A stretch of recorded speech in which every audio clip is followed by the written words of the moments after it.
Hey y'all, it's Maxine, your favorite wine specialist, guiding you on your journey through fine wine.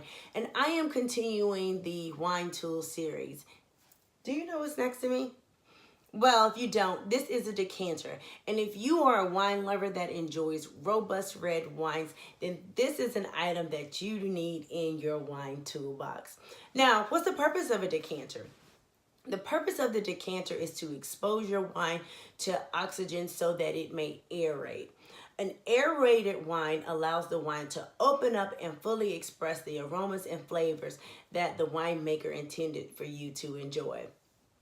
Now, not every wine is a candidate for decanting. The best wines typically are robust Cabernet Sauvignons and Syrahs and older wines. Now, another purpose of the decanter is to separate sediment that is typically found in older wines. Sediment are little small particles that are in older wine, and when you place it in a decanter, the sediment falls down to the bottom. So when you pour your wine, you get a nice clean glass of wine and not those little particles that do not look appealing. They don't harm anything, they just don't look great in the glass. Now, when you decide to decant your wine, you need to commit at least 45 minutes to the process.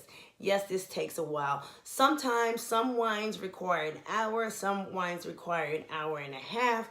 Typically, it's going to be between 45 to an hour and a half, depending on the style of wine that you have.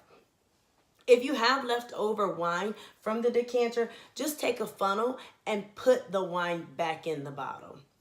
Decanters are typically affordable, but they definitely do range in price. This one that's seen can start off at around $20, so it's not an expensive commitment. Comment below if you currently use a decanter or if from this video you purchased a decanter, and let me know the difference you have experienced in your wine drinking experience from using it. Until we meet again, drink good, live well.